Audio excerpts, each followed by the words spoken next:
I sat in the back corner of Dad's conference room, laptop open, supposedly playing on the computer, as my mother had introduced me to the visiting board members. At 28, I'd given up correcting her. Let her think what she wanted. In 18 hours, none of it would matter anyway.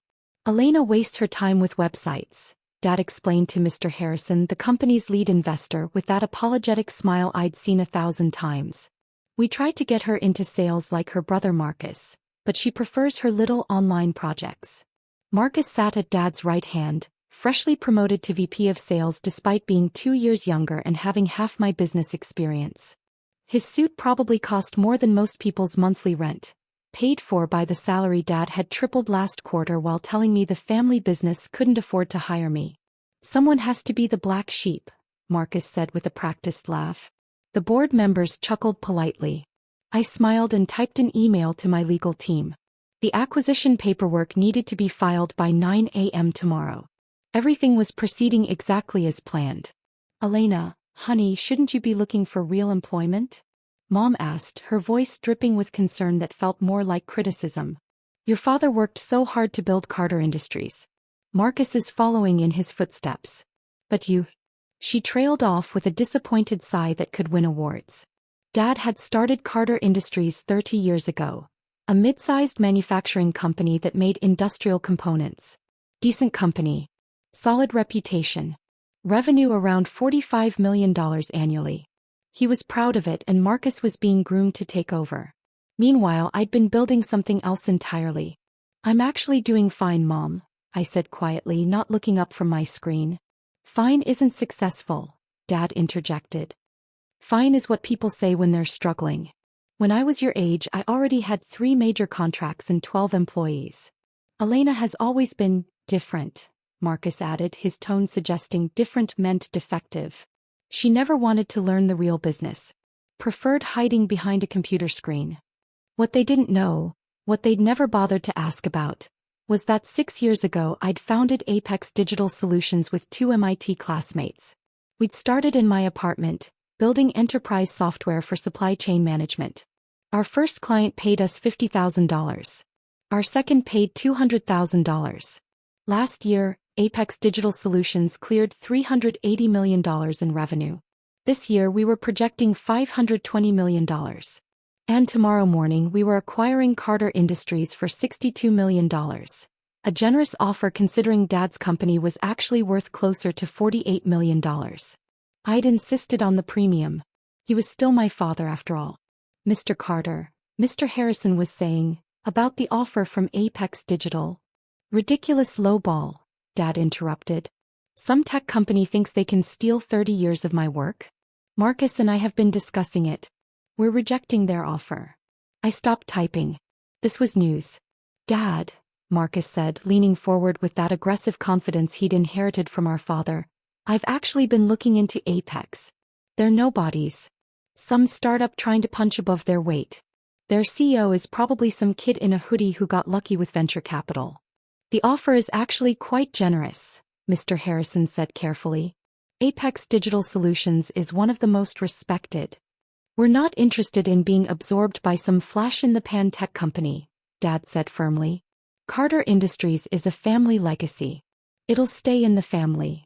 Mom nodded approvingly. That's right. Real business built with real work. Not whatever these computer people do. I sent another email to my lawyers. Proceed with acquisition as planned. Add clause about management restructuring effective immediately upon closing. Elena, are you even paying attention? Mom's sharp voice cut through my focus. This is important business discussion. Though I suppose you wouldn't understand. Your mother's right, Dad said. This is complex corporate strategy. Maybe you should head home. We're going to dinner with the board after this and I don't think you'd find it interesting. Translation. You're embarrassing us in front of important people. Actually, I'll stay, I said quietly. I find acquisitions fascinating. Marcus snorted. What would you know about acquisitions? Everything, I thought. I'd personally overseen 7 of them in the last 3 years. The meeting continued for another hour. Dad and Marcus presented their 5-year growth plan. Modest projections that would maybe possibly get Carter Industries to $55 million in annual revenue if everything went perfectly. They had no idea their company's outdated systems were hemorrhaging efficiency, that 3 of their major clients were one bad quarter away from switching suppliers, or that their main competitor was about to undercut them on pricing. I knew all of this because Apex's due diligence had been extraordinary. We'd spent 4 months analyzing every aspect of Carter Industries. The company had good bones but terrible management, exactly the kind of acquisition target we specialized in. We'd restructure, modernize their systems with our software, integrate their manufacturing with our supply chain solutions, and triple their revenue within 18 months.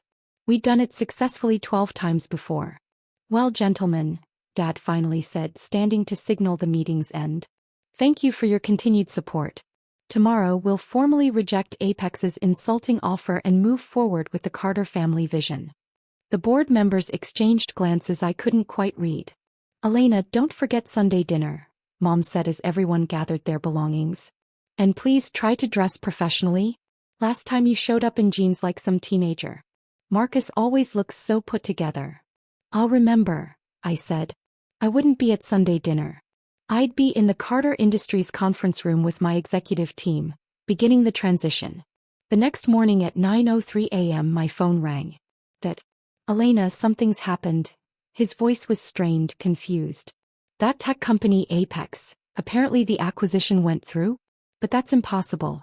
We were rejecting it. There must be some mistake. Mr. Harrison is saying something about majority shareholders and binding agreements, but I don't understand." "It's not a mistake, Dad." What are you talking about?" "Elena, this isn't the time for." "I'm talking about Apex Digital Solutions. My company." Silence. "Your what?" "My company. I founded it 6 years ago. We're acquiring Carter Industries. The paperwork finalized this morning." "That's not funny, Elena." "It's not a joke. Check your email. You'll see the official documentation. I'm the majority owner and CEO of Apex Digital Solutions. We now own 78% of Carter Industries." More silence. "Then, this is insane. You're lying. You can't." "I'll be at the office in an hour for the transition meeting. Bring Marcus." "Dad, this is what a real job looks like." I hung up before he could respond. The Carter Industries parking lot had never seen a convoy quite like ours. 3 black SUVs, my executive team and our lawyers. I'd worn my favorite Navy suit, the one I'd purchased after our Series C funding round closed at $200 million. It had cost $4,000, which was more than my parents had ever spent on my entire wardrobe growing up. Dad and Marcus were waiting in the conference room, both looking like they'd aged 5 years overnight. Mom was there too, clutching her purse like a lifeline. "This has to be some sort of fraud," Marcus said immediately. "Elena couldn't possibly." "Ms. Carter's credentials are impeccable," said Jennifer Wu, my chief legal officer. "She'd graduated top of her class from Harvard Law. Perhaps you'd like to review the acquisition documents? Everything is completely legal and finalized." I placed a folder on the table in front of Dad. 6 years ago, I founded Apex Digital Solutions with $50,000 I'd saved from internships and scholarships you both told me were wastes of time. We built enterprise software for supply chain management and manufacturing optimization. "That's impossible," Mom whispered. You were always on your computer, but you thought I was playing games, wasting time, not doing real work." I opened the folder. Last year, Apex cleared $380 million in revenue. This year we're projecting $520 million. We have offices in 7 countries and over 800 employees. Dad stared at the documents like they were written in a foreign language. "We've acquired 12 companies in the past 4 years," I continued. "Carter Industries is our 13th. Your company is well-positioned but poorly managed. Outdated systems, inefficient processes, management that prioritizes ego over growth." "Management." Marcus finally found his voice. "What are you saying?" Jennifer stepped forward. "As of 9 a.m. this morning, the following changes are effective. Marcus Carter is no longer VP of Sales.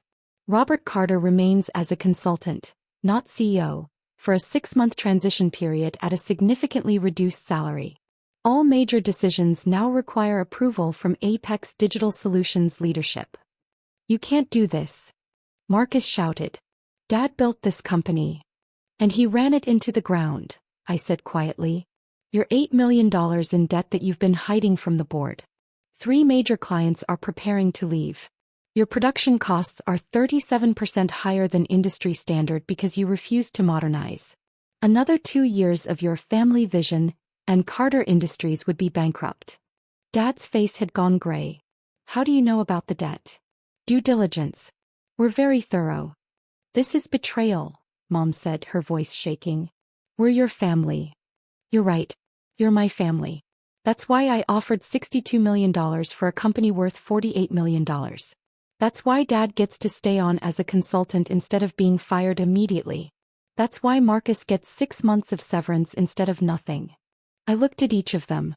But let's be clear about who betrayed whom. We supported you. Dad protested. We gave you everything. You gave Marcus everything. You gave me criticism and dismissal. Every family dinner, every holiday, every single conversation was about how I needed to grow up and get a real job. You never once asked what I actually did. You never wanted to know. We thought. Mom trailed off. You thought I was a failure. You were embarrassed by me. You introduced me to business associates as someone who plays with computers. You told people I couldn't handle real work. Marcus had gone pale. The board members yesterday, did they know? Mr. Harrison? He's been our investor since Series A. He sits on Apex's advisory board. So yes, when you called my company nobodies, and said our CEO was some kid in a hoodie, he knew exactly who you were insulting. The color drained from Marcus's face. You're fired, I said to him. Effective immediately. You'll receive your severance package, but you're done here. Elena, please, Dad said, and for the first time in my life I heard something like respect in his voice.